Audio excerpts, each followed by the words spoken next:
Hi friends, MPSC target MPSC channel में आप सभी का स्वागत है। आज का टॉपिक है भारत की भौगोलिक स्थिति। भारत की स्थिति और विस्तार देखेंगे, भारत के पड़ोसी देश और उनकी सीमाओं को देखेंगे, भारत के राज्य, भारत के सुदूरतम बिंदु, भारत की जलीय व स्थलीय सीमा और कुछ महत्वपूर्ण प्रश्नों को देखेंगे।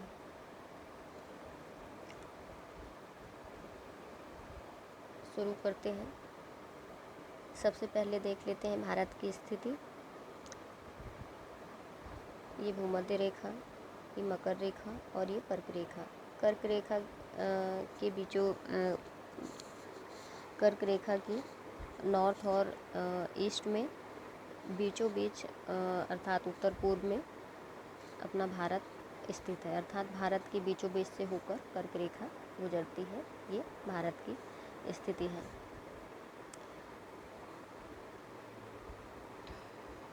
अब देख लेते हैं भारत का विस्तार।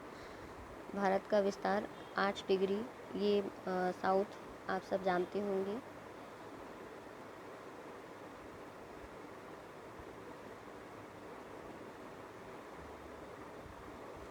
ये नॉर्थ होता है ऊपर, नीचे साउथ होता है एंड ये वेस्ट होता है।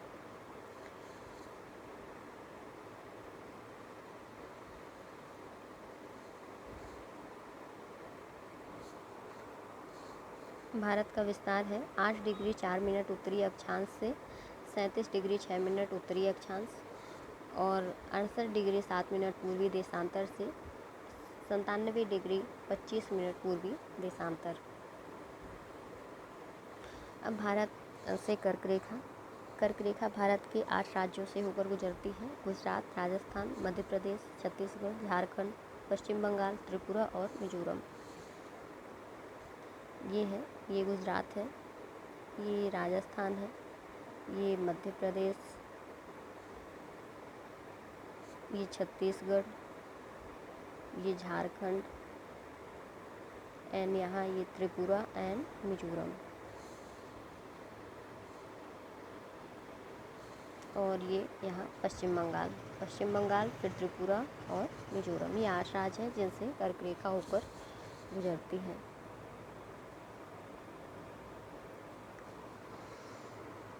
अब मैप में कुछ और स्थिति देख लेते हैं। ये नॉर्थ है, इधर नॉर्थ और ईस्ट में ये चीन है, नेपाल एंड इधर भूटान, ये बांग्लादेश है। और इसमें देख लेते हैं जो पूर्व से पश्चिम की लंबाई है या पूर्व से पश्चिम विस्तार है भारत का, वो 2933 किलोमीटर है।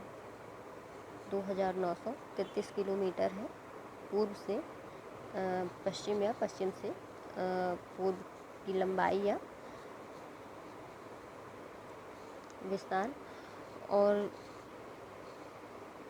जो दक्षिण से उत्तर है, उत्तर की लंबाई है 3214 किलोमीटर है।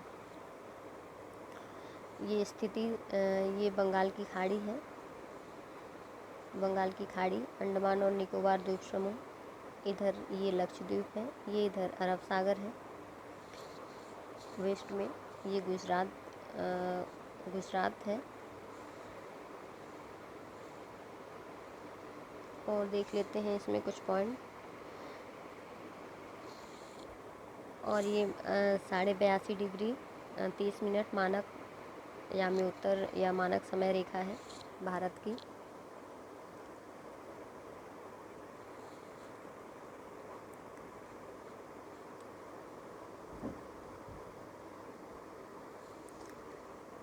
अब देख लेते हैं कुछ इम्पोर्टेंट पॉइंट्स। अभी हाल ही में कुछ 2019 में बदलाव हुए थे। केंद्र सरकार ने राष्ट्रपति के आदेश से जम्मू और कश्मीर राज्य का विशेष दर्जा समाप्त कर धारा 370 और धारा 35A को हटा दिया है। 5 अगस्त 2019 को भारत के गृह मंत्री ने इसकी जानकारी राज्यसभा में दी और जम्मू एंड कश्मीर पुनर्गठन बिल प्रस्तुत किया। अब इससे सवाल उठते हैं कि धारा 370 क्या थी, उसकी हटने से क्या क्या अंतर आएगा। तो इसके तहत जम्मू एंड कश्मीर को विशेष अधिकार दिए गए थे। तो देख लेते हैं धारा 370 क्या थी।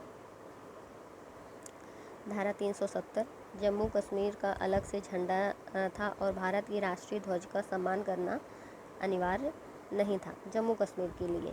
धारा 370 में ये प्रावधान थे। अगला प्रावधान था जम्मू एंड कश्मीर के लोगों के पास दोहरी नागरिकता थी, भारत और जम्मू कश्मीर दोनों की। जम्मू एंड कश्मीर में भारत के नागरिक को वोट देने का अधिकार नहीं था, क्योंकि वो मतदाता सूची में नाम दर्ज नहीं करा सकता था। अब 370 हटने के बाद झंडा अलग नहीं होगा, अर्थात जम्मू कश्मीर का झंडा अलग नहीं होगा और राष्ट्रीय ध्वज का सम्मान करना अनिवार्य होगा। और अब भारत के नागरिक होंगे, जम्मू कश्मीर का प्रत्येक नागरिक भारत का नागरिक होगा और अब मतदाता सूची में नाम दर्ज कर वोट दे सकते हैं।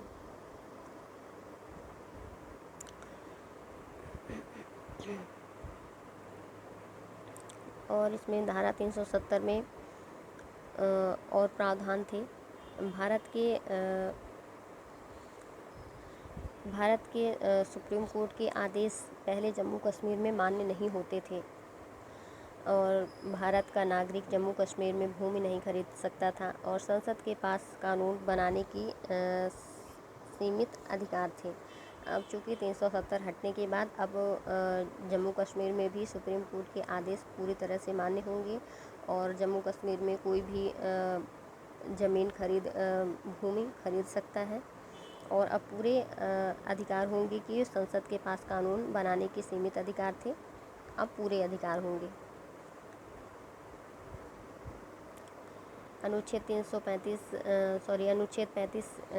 ए को देख लेते हैं, इसमें क्या प्रावधान थे।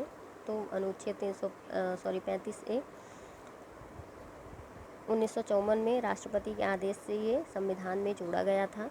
इसके तहत राज्य के स्थायी निवासियों की पहचान, स्थायी नागरिक वह व्यक्ति है जो 14 मई 1954 को राज्य का नागरिक रहा हो या फिर उससे पहले 10 सालों से राज्य में रहा हो और उसने वहाँ संपत्ति हासिल की हो।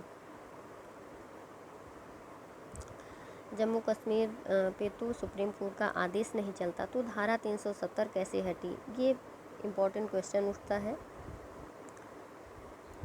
इसका जवाब भी धारा 370 के खंड 3 में छुपा हुआ था।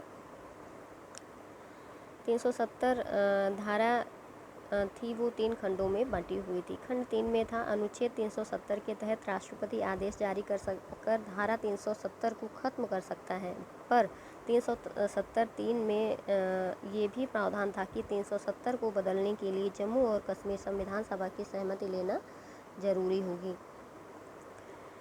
जम्मू कश्मीर पे तो सुप्रीम कोर्ट का आदेश नहीं चलता, तो धारा 370 कैसे हटी, एक ये क्वेश्चन है। तो क्वेश्चन इसका आंसर होगा, इसका जवाब भी धारा 370 के खंड 3 में छुपा था। धारा 370 3 खंडों में बटी हुई थी।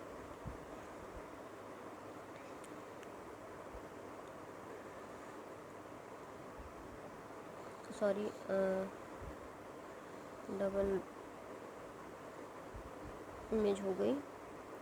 वर्तमान में जम्मू कश्मीर में राष्ट्रपति शासन है, तो राष्ट्रपति के आदेश मात्र से धारा 370 में बदलाव या उसे खत्म किया जा सकता है, जो कि आज कर दिया गया है, अर्थात 2019 में इसे कर दिया गया।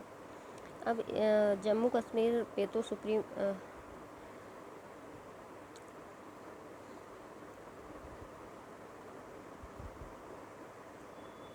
नए बदलाव कब लागू हुए। धारा 370 का खात्मा राष्ट्रपति के आदेश के साथ ही हो गया। संसद में केवल पुनर्गठन विधेयक पारित होना बाकी था। जम्मू कश्मीर केंद्र शासित प्रदेश और लद्दाख केंद्र शासित प्रदेश, 2 केंद्र शासित प्रदेशों का गठन किया गया और ये नए बदलाव लागू हो चुके हैं। और अब जम्मू कश्मीर केंद्र शासित प्रदेश में विधानसभा होगी और यहाँ उपराज्यपाल होगा और लद्दाख केंद्र शासित प्रदेश में विधानसभा नहीं होगी और राज्यपाल होगा। और जम्मू कश्मीर पुनर्गठन के बाद भारत में अब कुल कितने केंद्र शासित प्रदेश हो गए थे, तो 7 + 2 9।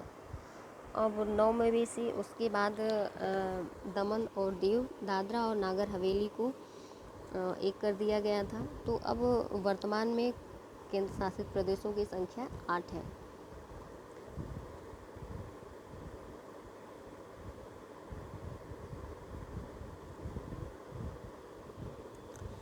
देख लेते हैं दमन और दीव, दादरा और नागर हवेली की स्थिति। ये दमन और दीव है, ये दादरा और नागर हवेली है। इन दोनों केंद्र शासित प्रदेशों को एक कर दिया गया है। तो और इनकी जो कैपिटल रखी गई है वो दमन है। दादरा और नागर हवेली तथा दमन